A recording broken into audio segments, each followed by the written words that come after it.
जय जगन्नाथ नमस्कार मु जितेन कुमार भक्ता मन किणला कठ ट्रस्ट ओडिशा जड़े सदस्य आज 11टा बेले आम जानलु सालेपुर स्थित छाणीपुर गाँव में मौसा घर संपूर्ण जली जाइए।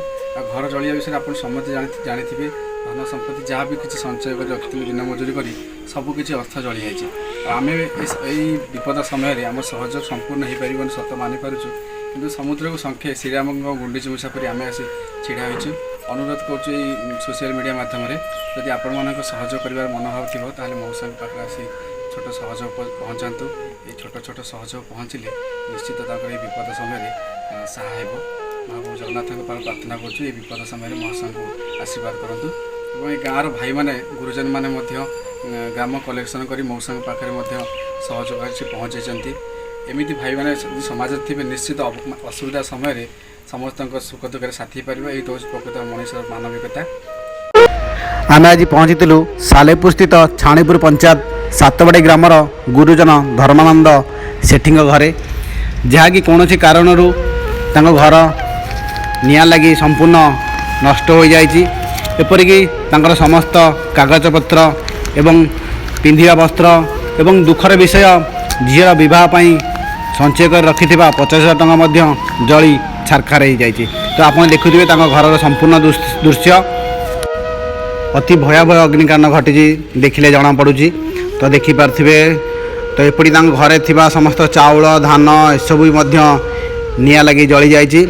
तो देखिपारे माउसी मैंने सब किछि मात्रा बंची संचय कर कथार अच्छी घोड़ा चढ़ा ठारू संपत्ति नहीं एवं घर पोड़ी ठारू विपद नहीं। यही घटना जानिला परे आपन प्रिय मन किणीनेला कला ठाकुर ट्रस्ट परिवार तरफ परिवार को किछि सक्षम अनुजाई सहयोग हाथ बढ़ाई। जदि आपण मैंने कहीं परिवार को सहयोग करने इच्छा प्रकाश करेंगे तेरे निश्चिंत परिवार को सहयोग करूँ।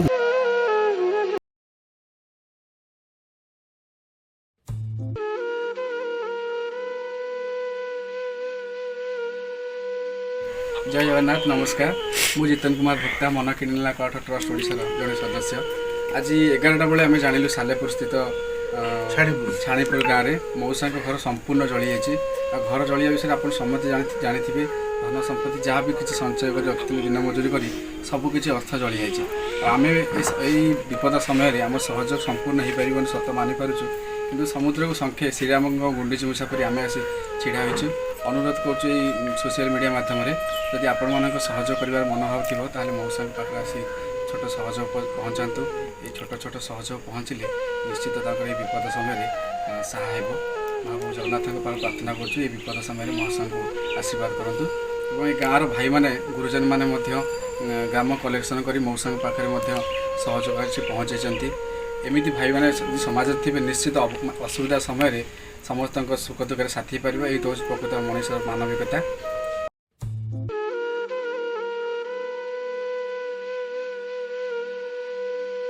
जय जगन्नाथ नमस्कार मु जितेन कुमार भक्ता मन किणला कठ ट्रस्ट ओडिशा जड़े सदस्य आज 11टा बेले आम जानलु सालेपुर स्थित छाणीपुर गाँव में मौसा घर संपूर्ण जली जाइए। घर जलिया विषय आप समझते जानी धन संपत्ति जहाँ भी किसी संचय कर रखी दिन मजूरी कर सबकि अर्थ जली जाइए। आम विपद समय आम सहयोग संपूर्ण हो पार सत मानिपार कि समुद्र को संख्या श्रीराम गुंडीच मूषा पर आम आसी ढड़ा हो अनुरोध कर सोशल मीडिया मध्यम जदि आपण मान सहयोग कर मनोभाव थो ताल मौसा पाखे आसी छोट सहयोग पहुँचातु। ये छोट छोट सहयोग पहुँचले निश्चित विपद समय सहाय महाप्रभु जगन्नाथ प्रार्थना करुँ। ये विपद समय मौसा को आशीर्वाद करूँ और गाँव भाई मैंने गुरुजन मैंने ग्राम कलेक्शन कर मौसा पाखे सहयोग पहुँचाई। एमती भाई मैंने समाज थे निश्चित असुविधा समय समस्त सुख दुख साथी पार यही तो प्रकृत मनुष्य मानविकता।